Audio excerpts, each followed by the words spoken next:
mga bro, tayo ay magluluto ng ginataang barongrong at hindi ko alam kung anong tawag yun dito. Never mind. Let's go.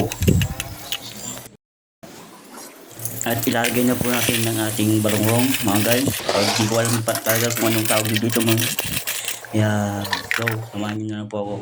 Ayan mga guys, ilalagay na po natin ang Coco Mama, ang ginataan. Talagang the best.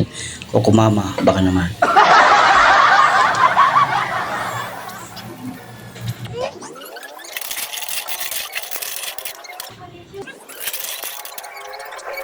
Kung yung nakikita nyong nilalagyan ko ng tubig mga guys, mas masarap kasi pag masabaw kasi sarap ng sabaw niya mga guys. Nilalagyan ko po yun ng malunggay at kalubasa mga guys.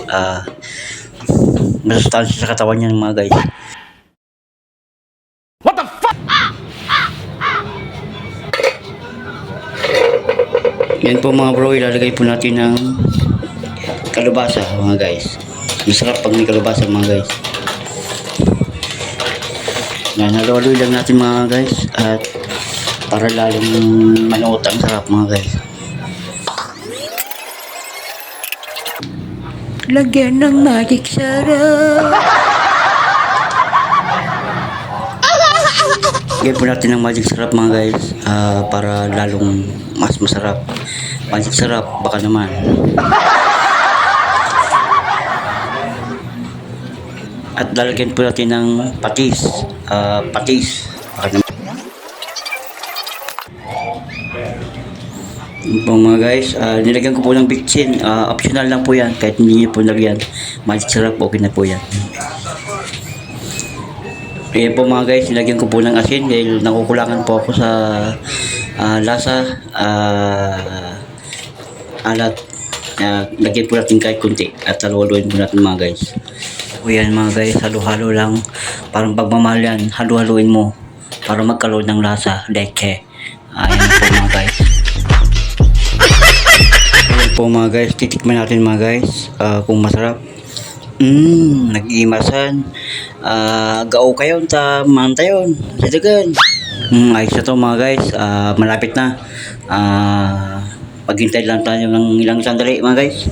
Ayan po mga guys, takpan po natin at kunti na lang. Maluluto na yan. Ayan na mga bro, luto na po yan. Kumukulo na po. Okay na po yan mga bro. Finished product na po yan. Quality po yan mga bro. Quality! Yeah. So guys, tikman po natin itong ginataang barongrong. Kung ano po ang tawag nyo dito, mga guys.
Maraming salamat mga bro. God bless.